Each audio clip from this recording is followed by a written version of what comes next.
देखो बच्चों 9.1 एक्सरसाइज करते हैं। ट्रेपेजियम पे बेस है जिसे समलंब बोलते हैं हिंदी में। उसने उसकी एक साइड ये 9.1 है, 1 मीटर, 1.2 मीटर और उसकी हाइट कितनी थी 0.8 मीटर।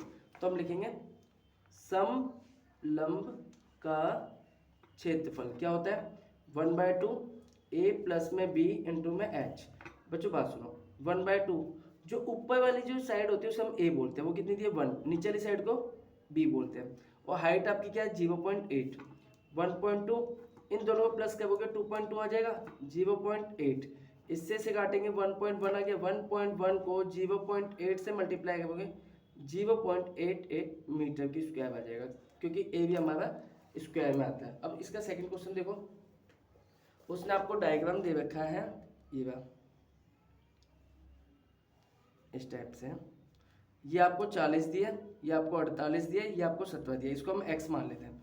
तो उसने परिमाप दिया है, परिमाप सबको जोड़ेंगे x प्लस में 40 प्लस में 17 प्लस में 48। अब परिमाप कितना दिया है 120, सबको ऐड किया x प्लस में 105 आ गया, 120 में से 105 को हम माइनस करेंगे, ये 110 है, 120 माइनस 105 इधर x, तो ये कितना आ गया 15।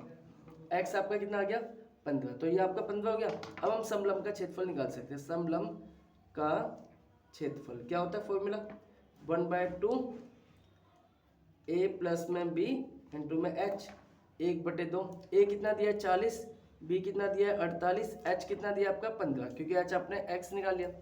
अब इन दोनों को प्लस करो 1/2, इन दोनों को प्लस करेंगे कितना आ गया 88 प्लस में 15। अब 88 को 2 से डिवाइड करोगे तो कितना आ गया 44, 44 को 15 से मल्टीप्लाई करो तो आपका कितना आ जाएगा, 44 को 15 से मल्टीप्लाई करने पे आपका आंसर आएगा 660। कितना आएगा, ठीक है। अब इसका क्वेश्चन नंबर हम करते हैं थर्ड क्वेश्चन में क्या है, आसान सी एक्सरसाइज है, कोई ज़्यादा टफ एक्सरसाइज नहीं है।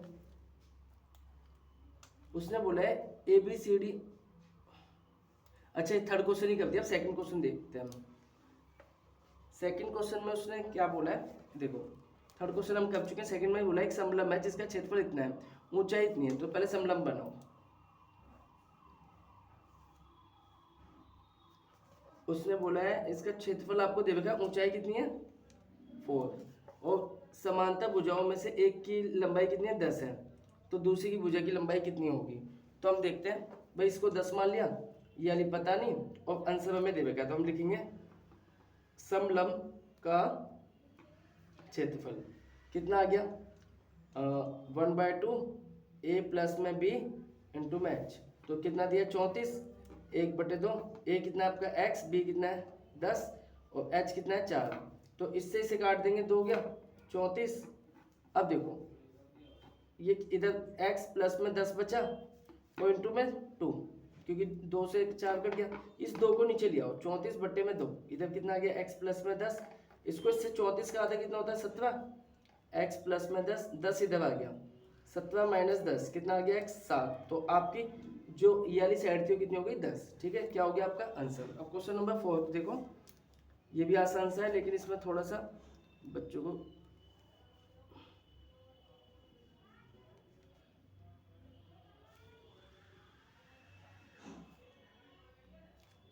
देखो, इसको ए से डिनोट करते हैं, बी सी और डी। ये आपको 13 दिया है, ये 8 दिया है, ये 24 दिया है। आप ना एक काम करो, ऊपर 2 मिनट के लिए इसको ऐसे हाइड कर लो है। ऊपर आपको ट्रायंगल दिखाई दे रहा है, तो आप लिखोगे त्रिभुज का क्षेत्रफल, क्या लिखोगे त्रिभुज का क्षेत्रफल क्या होता है 1/2 बेस इंटू में हाइट, 1/2 बेस क्या है 24, हाइट कितनी है 8, तो आपने 8 को 4 से काटा तो 24 चौके कितना हो गया 96, ठीक है। अब अभी हमने नीचे वाला कर दिया ना, ऊपर वाला करते हैं, तो इधर ट्रायंगल लिखते हैं, in triangle A D C. अभी आपने ट्रायंगल नीचे वाला लिया है, कौन सा ट्रायंगल लिया है। अब हम त्रिभुज का ऊपर वाला क्षेत्रफल निकालेंगे, त्रिभुज का क्षेत्रफल अब कौन सा लिया है ए बी सी, कौन सा ए बी सी, तो क्या होगा 1/2 बेस इंटू हाइट, 1/2 बेस कितना है 24, हाइट कितनी है 13, 24 को काटो इससे तो 112 12 आ गया, 12 गुना में 13, 13 दूनी 26, 2 हासिल, 13 कम 13 और 2 कितने हो गया 15, 156। अब ये आंसर आपका एक 196 आया, ये कितना है 156। अब तुम्हें तो ABCD का निकालना था ना, ABCD का क्षेत्रफल कितना होगा, दोनों को जोड़ दो, 96 प्लस में 156, 12 एक हासिल और 15 और 252 मीटर की स्क्वायर। ये आपका क्या हो गया आंसर। दोनों आंसरों को हमें लास्ट में क्या करना है, ऐड कर देना है। अब हम करते हैं पांचवा क्वेश्चन, ठीक है। पांचवें क्वेश्चन में क्या करना है, पांचवें में एक समचतुर्भुज के विकर्ण। अब देखो ये तो बहुत ज्यादा आसान होता है, पहले आप चतुर्भुज बना लो, समचतुर्भुज, ठीक है। अब इसके समचतुर्भुज में जो डायगोनल होते हैं ना, उसे D1 और D2 से डिनोट करते हैं। तो सम चतुर्भुज का क्षेत्रफल क्या होता है, 1/2 D1 इंटू में D2। तो D1 आपका कितना दिया 75, 7.5 और ये कितना दिया 12। तो 1/2 7.5 इंटू में 12, इसको इससे काटेंगे 6, 7.5 इंटू में 6, दोनों को मल्टीप्लाई करो, 5 31, 3 हासिल, 6 से 42 और 45। अब देखो पॉइंट है तो एक पॉइंट लगा दो, तो आपका कितना आ गया 45 आंसर हो गया, ठीक है। ये आपका कौन सा क्वेश्चन था, पांचवा। अब क्वेश्चन नंबर 6 करेंगे। 6th क्वेश्चन में क्या बोला है आपसे, इसमें बोला है समचतुर्भुज, तो समचतुर्भुज बना लो भाई, रोम्बस हो गया। अब उसने बोला है समचतुर्भुज की भुजा, जिसकी भुजा 6 सेंटीमीटर है, तो 6 6 हो गई भाई, और शीर्ष लंब कितना है 4, मतलब ये कितना है 4 सेंटीमीटर। तो एक विकर्ण की लंबाई कितनी है 8। तो भाई हम इधर एरिया समचतुर्भुज का क्षेत्रफल, समचतुर्भुज का क्षेत्रफल क्या होता है b इंटू एच। बी कितना आपका 6, एच कितना 4, कितना आ गया 24। अब समचतुर्भुज का एक और फॉर्मूला होता है का क्षेत्रफल क्या होता है, जो अभी हम पहले कर चुके हैं, 1/2 D1 इंटू में D2।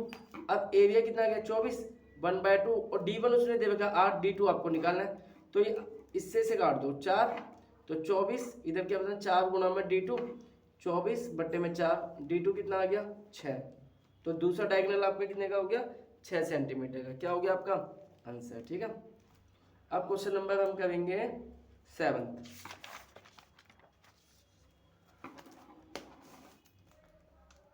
क्वेश्चन नंबर 7 में क्या बोला है भाई, एक भवन के फर्श का समचतुर्भुज आकार का जिसकी 3000 टाइल हैं, इनमें से प्रत्येक के विकर्ण इतनी लंबाई है, 4 रुपए प्रति वर्ग की दर से फर्श की पॉलिश करने का व्यय कितना होगा, ठीक है। ये पूछ, तो देखो सबसे पहले हम क्या लिखेंगे 3000 टाइल, क्योंकि हमें टोटल एरिया निकालना है, क्योंकि 3000 टाइल है और एक टाइल का एरिया। तो हम क्या करेंगे 3000 टाइल को अगर मैं मल्टीप्लाई कर दूं एरिया से, तो एरिया क्या होगा समचतुर्भुज का क्षेत्रफल, क्या लिखेंगे समचतुर्भुज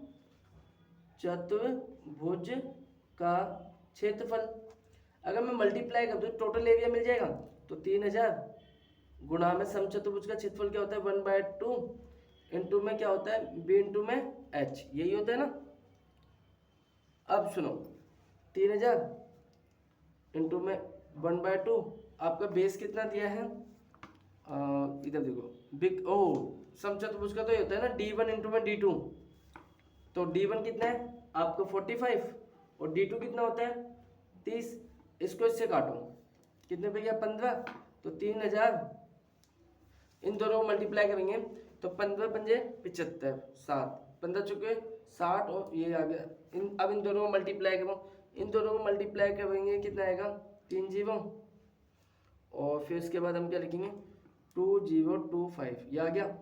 अब इधर देखो, इधर जो हमारा एरिया है वो सेंटीमीटर की स्क्वायर में आ रहा है, लेकिन क्वेश्चन में उसने क्या बोला है 4 रुपये प्रति वर्ग मीटर की दर से, तो मीटर में निकालना है।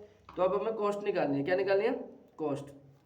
तो पहले तो हमें इसे मीटर में कन्वर्ट करना पड़ेगा, मीटर में कन्वर्ट करने के लिए स्क्वायर है ना, तो 2 बार हमें 100 से डिवाइड करेंगे, तो कितना आ गया 20 200 2.5 आ जाएगा, क्योंकि देखो 2 जीरो से 2 जीरो, 1 जीरो से 1 जीरो, 1 के बाद पॉइंट लग जाएगा। इसकी कॉस्ट कैसे निकालेंगे 20.5 को 4 से मल्टीप्लाई कर देंगे, तो आपका आंसर कितना आ जाएगा 810, क्या हो गया आपका आंसर, ठीक है। अब क्वेश्चन नंबर 8 देखो, जो पेपर में कई बार पूछा गया है। एक वीवर है, ये आपको कितना दिया 100, और इसका टोटल एरिया कितना दे रखा है, तो हम लिखेंगे समलंब का क्षेत्रफल, क्या लिखेंगे समलंब का क्षेत्रफल, क्या हो गया 1/2 ए प्लस में बी इंटू में एच। उसने ये बोला ये एक्स है तो ये कितना होगा, उससे डबल है। तो क्षेत्रफल कितना दिया है 10,500 मीटर। 1/2 ए कितना है आपका एक्स, बी कितना है 2x और एच कितना है 100। तो इधर देखो 10,500 1/2, ये दोनों को जोड़ेंगे कितना आ गया 3x और इधर कितना आ गया 100। इससे इसे काटेंगे 50 आ गया। तो 10,500 को 50 से डिवाइड कर दो, इधर 3x, 0 से 0, 5 दूनी 10, 5 एकम 5, 210 आ गया 3x। x इधर छोड़ दो, 210/3 कितना आ गया 70। तो आपका x 70 आ गया, मतलब ये वाली साइड आपकी 70 आ गई। तो 2x कितना होगा 70 गुना में 2, 140। तो ये वाली साइड कितनी आ जाएगी 140 और ये कितनी आ जाएगी 70। ठीक है, क्या हो गया आपका आंसर। समझ आया आपको।